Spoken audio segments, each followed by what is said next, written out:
Kasabay ng muling pagtaas ng presyo ng petrolyo ngayong araw matapos ang dalawang big-time hike noong nakaraang linggo. Ang mga tsuper at mga commuters ay tila umaaray na. Kanina nakapanayam natin ang ilang mga namamasadang drivers at mga pasahero sa Buendia at binahagi nilang kanilang mga sentimiento ukol sa sunod-sunod na pagtaas ng presyo na dulot ng tensyon sa Middle East. Ang talagang apekto katulad sa mga amin do sa yung pagbiyahe namin ng Bataan papunta rito, dati ang pamasahe namin 260 lang, ngayon 300 na. Pero ang tunay na pamasahe talaga mas mataas pa. Kami senior na kasi. Ngayon nagdagdag na naman siguro sa pagbalik namin, aabot na naman daw, ang balita ko lang aabot na naman daw ng 330. Kaya rin talaga maapektahan pagtaas ng krudo, gasolina. Nire-request pa lang namin yan yung pagtaas ng singilan. Nire-request pa lang namin yan. Actually, mahirap talaga ang sitwasyon naming mga rider. Lahat kami rito naghihirap. Naghihirap kami. Kumbaga talagang dito ka na nabasa, dito ka pa natuyo. Tag-init, tag-ulan, lahat na ng karanasan, naranasan ko na. Kasi mas maraming tumatanggi sa maliit For example, 'di ba? Kasagsagan, Makati.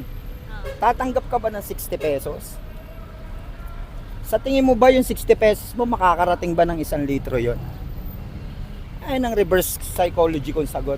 Isipin mo may dumating na book, 60 pesos. Tatanggapin ko kaya to? Hindi, kasi ang utak ng tao, yung mentalidad nila, ang taas na ng gasolina Hindi na katulad dati na kumikita ng malaki. Ngayon wala na, operator na lang nabubuhay namin. Bawasan yung boundary namin. Baka hindi na ako babiyahin ito, baka ngayon na lang. Magta-tracking na lang ako para walang sa diesel.